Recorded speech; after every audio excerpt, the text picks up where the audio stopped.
السلام علیکم۔ عمران سیریز ناقابل تسخیر مجرم کی قسط نمبر 2 کے ساتھ آپ کی خدمت میں حاضر ہیں۔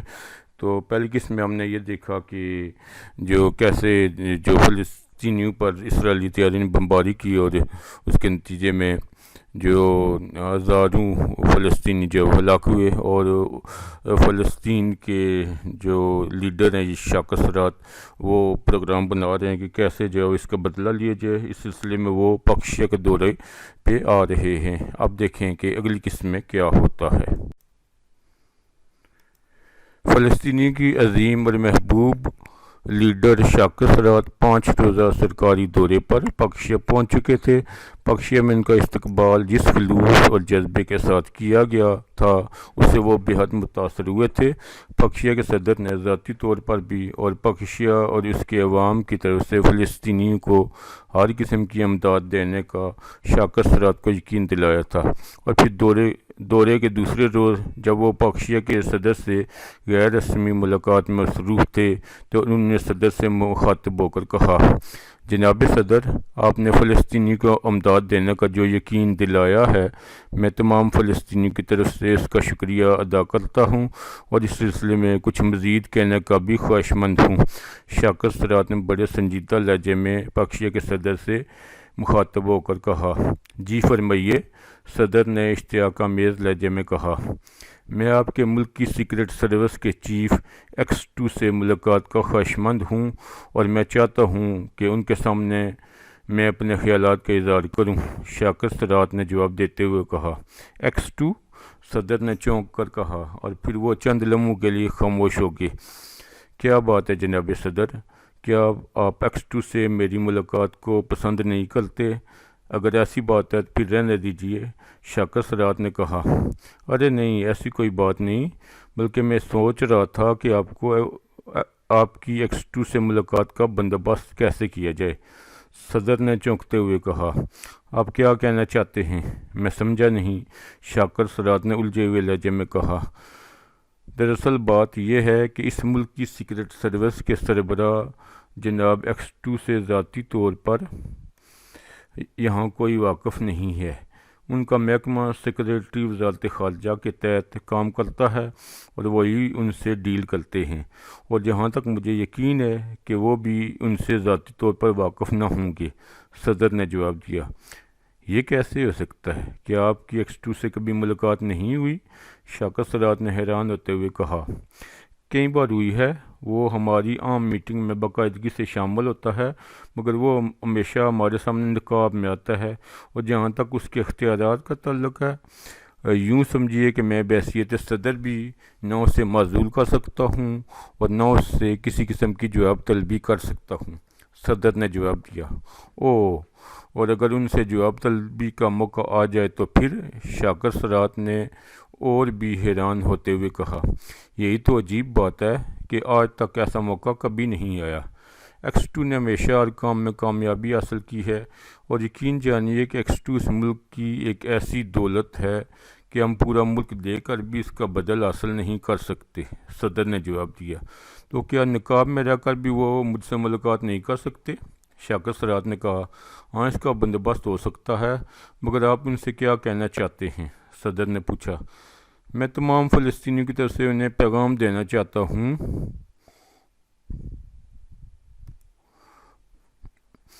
اگر انہوں نے قبول کر لیا تو یہ ہماری خوش قسمتی ہوگی۔ شاق اسرات نے گول مول سا جواب دیتے ہوئے کہا، ٹھیک ہے، آپ بے فکر رہیں، میں جلد ہی X2 سے آپ کی ملاقات کا بندوبست کروں گا۔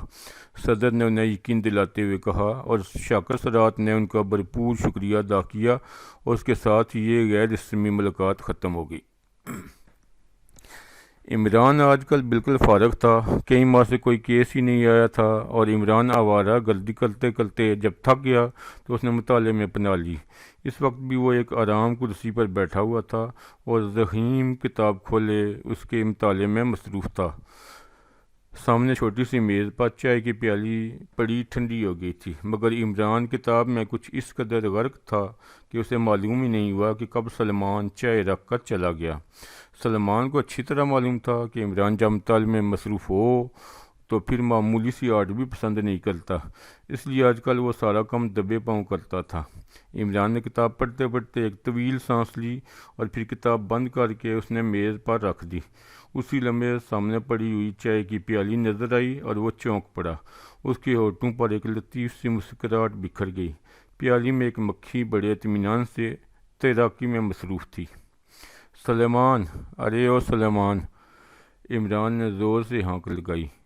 دوسرے لمحے سلیمان کسی جن کی طرح دروازے پر نمودار ہو گیا۔ کیا تم نے یہاں تیراکی کا سکھانے کا کوئی کلب کھول دیا ہے؟ عمران نے سنجیدہ لہجے میں کہا۔ تیراکی سکھانے کا کلب؟ سلیمان نے حیرت زدہ لہجے میں کہا۔ اسے عمران کی بات سمجھ میں نہ آئی تھی۔ ادھر میرے پاس آؤ، عمران نے کہا اور سلیمان قدم بڑھاتا ہوا عمران کے قریب پہنچ گیا۔ یہ دیکھو، تمہاری ایک شاگرد کس مزے سے تیراکی میں مصروف ہے۔ غضب خدا کا، تم نے کلب کھول دیا اور مجھے بتایا ہی نہیں، ساری فیسیں خود ہی ہضم کرتے رہے ہو۔ عمران نے اچھل کر سلیمان کا کان پکڑتے ہوئے کہا۔ ارے صاحب، میرا کان تو چھوڑیے، یہ کان ہے، فیسیں جمع کرنے والا بینک تو نہیں۔ سلیمان نے کان چھڑانے کی جدوجہد کرتے ہوئے کہا۔ ارے جاہل باورچی، تمہیں آج تک کان کا مطلب ہی نہیں معلوم ہوا؟ ابے سونے کی کان، چاندی کی کان، نمک کی کان، اور ظاہر ہے کہ یہ فیسوں کی صورت میں بٹورے ہوئے روپے کی کان ہے، میں اسے کیسے چھوڑ دوں؟ عمران نے جواب دیا۔ صاحب، کاش آپ نے اردو گرامر بھی پڑھ لی ہوتی تو اس ملک کا کتنا بھلا ہوتا۔ میں تو کئی بار پچھتاتے رہ گیا ہوں کہ کاش میں کسی پڑھے لکھے کا باورچی ہوتا۔ سلیمان نے بھی ترکی بترکی جواب دیتے ہوئے کہا۔ ارے Ali Imran, M S C D S C Oxon تمہیں جاہل نظر آتا ہے؟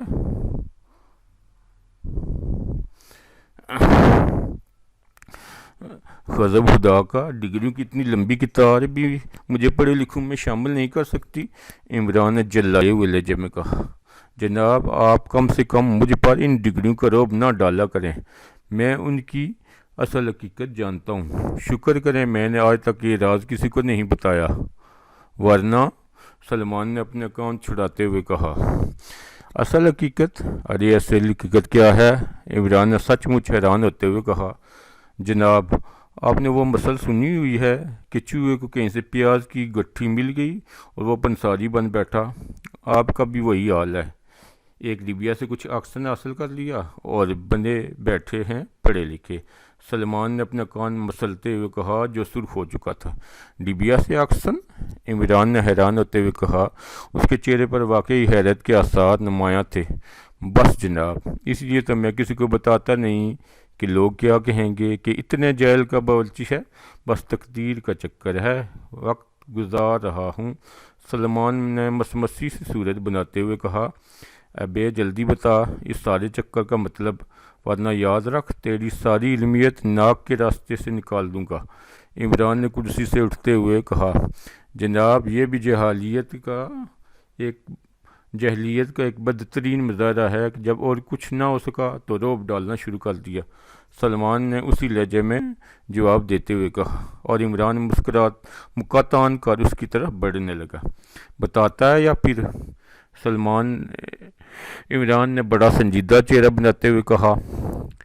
بتاتا ہوں صاحب، آکسن ایک جڑی بوٹی کا نام ہے، بڑی مشہور جڑی بوٹی ہے، کاش آپ نے طب پڑھی ہوتی۔ سلیمان نے جواب دیا۔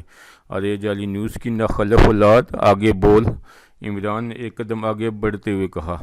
بتا تو رہا ہوں جناب، بس آپ مزید جعلیت کا مظاہرہ نہ کیجیے، ایسا نہ ہو کہ شرم کے مارے مجھے خودکشی کرنی پڑے۔ گالیاں دینا جہالت کی سب سے بڑی نشانی ہے، سلیمان نے پیچھے ہٹتے ہوئے کہا۔